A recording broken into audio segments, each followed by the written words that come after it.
Anyway, so yesterday I was looking at your brochure for the festival, and of all the different things that are going to be here during this month, you know, the music, the dance, the theater, all of the different things that are available to everybody, and I assume some of it is free, some of it is probably all free. It's all free, every bit of it's free, which is fantastic, because I know that one of the things for young people that is difficult is when you have to pay a lot of money to go see a performance, they can't go, and to see quality performances, and those are the things that turn all of us onto the arts.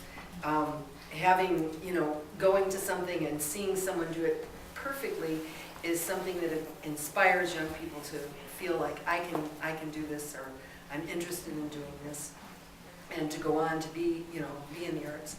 One of the reasons that I know my subject matter is a little, you know, it's definitely not a local subject matter, but it's about when I started my career, I was a figurative painter, and I loved painting people who were wearing patterns and ethnic textiles. And in fact, even Cheryl modeled for me when we were in college in some kind of outfit that I had that I thought was great. And then as my career went along, it got very difficult because people liked my work, but they commissioned portraits.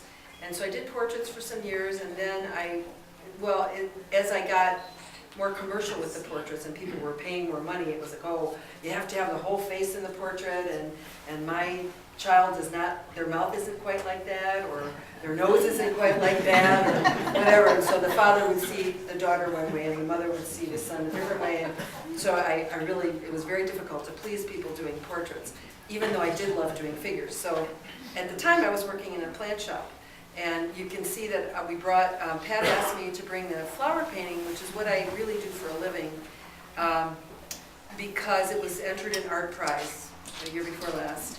And so working in the plant shop, I thought, well, I'll try something different than figures. So I started doing the flowers, and it's a whole different kind of thing, but I like both. One has to do with light, the other has to do with pattern. And in this particular exhibit, way back in the, I guess in the 70s, was the first time I visited Guatemala. And friends of mine, I lived in Mexico, and friends had said, oh, if you like Mexico, you really love Guatemala, particularly vis-a-vis the kind of artwork I like. So I made a visit to Guatemala, and I really fell in love with what's happening with the textiles. And as I looked at it as a visual, how beautiful I thought the things were, that this is everyday dress. This is not for tourists. This is what they wear every single day. And I was so impressed with it, and then I wanted to learn more. So I came home and I started learning more about the Maya and their traditions, and the fact that the clothing that they wear has a lot more symbolism than just decorative. I mean, if you were from one of these villages, you could look at this, what I'm wearing, and you would know that what village I was from, for starters. So if, for instance, somebody from Grand Rapids would be wearing one kind of thing, like say for instance this, I would know that those people were from Grand Rapids, and then here I would know they were from Big Rapids, and down there I would know they were from Cadillac or somewhere else. And so the clothing, it's so unique in that it represents each part of the culture. And if you were from the village, you would know who wove it, because you could tell by the quality of the weaving. You would know by the symbols in the dress that whether the person was married or single. There are things about their religion that are in the symbolism. Here, the national bird of Guatemala, the quetzal, is part of the jacket that he's wearing. And these paintings represent, some villages are very traditional. You can see the women don't have shoes. The ones where there are cowboy hats and shoes are starting to be more westernized. And when I saw all of this back in the 70s, I wanted to do paintings of the people, but I didn't want it to be tourist kind of painting.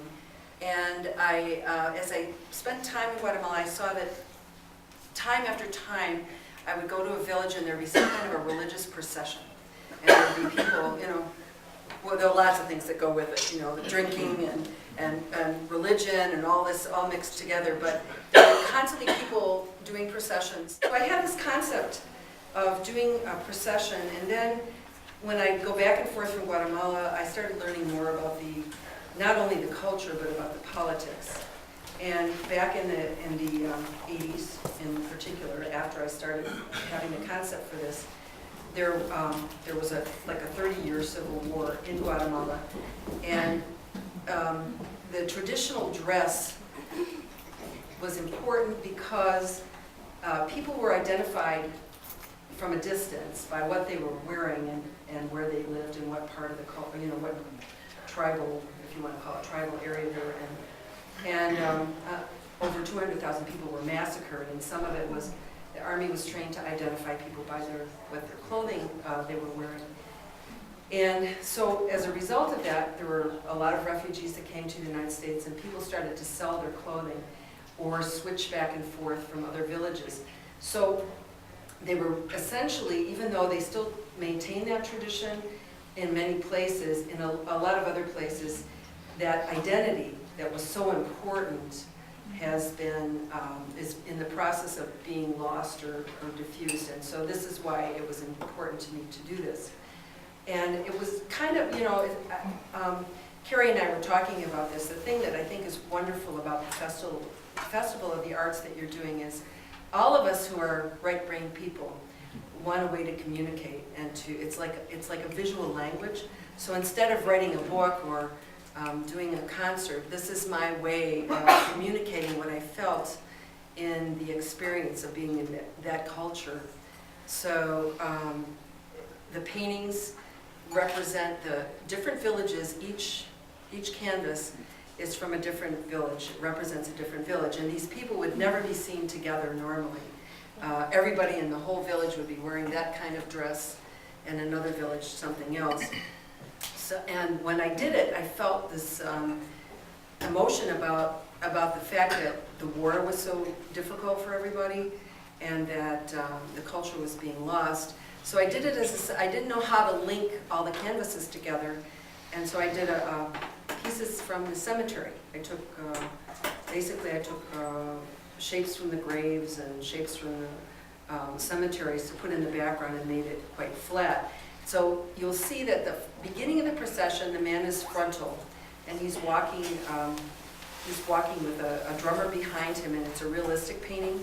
And then as it goes along, you notice if you stand and watch a parade, you see it as it comes toward you, and then you see it as it's going by you, and then you see it from the back. So the paintings, the sequence of them, it starts frontal, and then it ends, the final piece, which is the only other realistic piece, as far as the background in the series, is in a cemetery on All Saints Day in Guatemala. And unlike Mexico, how many of you are familiar with Mexican Day of the Dead? Okay, a few. In Mexico, they celebrate in the cemeteries at night. It's very, it sounds kind of creepy if you're not into it, but it's very reverent, and it's funny and it's reverent all at the same time. And people from the United States who live here go home for All Saints Day to clean and decorate the graves of their family and loved ones, and it's a really big event.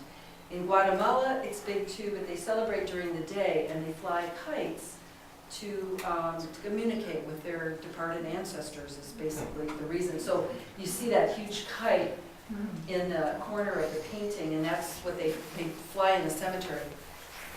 One village actually makes a really big deal out of kites. They do 15-foot diameter kites. They don't always get them off the ground, but at least they're impressive. And I have to tell you an anecdote. I was, in 2001, I was scheduled to go to Guatemala in November. It was right after 9/11. And I went for All Saints Day in 2001, and went up to this village where they have the large kites, which is pretty remote. It's not a mainstream village, and they had this like 10-foot in diameter kite with George Bush and Osama bin Laden. so I know that they're not that removed from the rest of society. Anyway, so basically what this is about is my telling a story and about the culture and wanting to communicate my feeling about the everyday life there. So as time is going along, I keep adding I added textiles so people can see the actual texture and the intricacy of the weaving.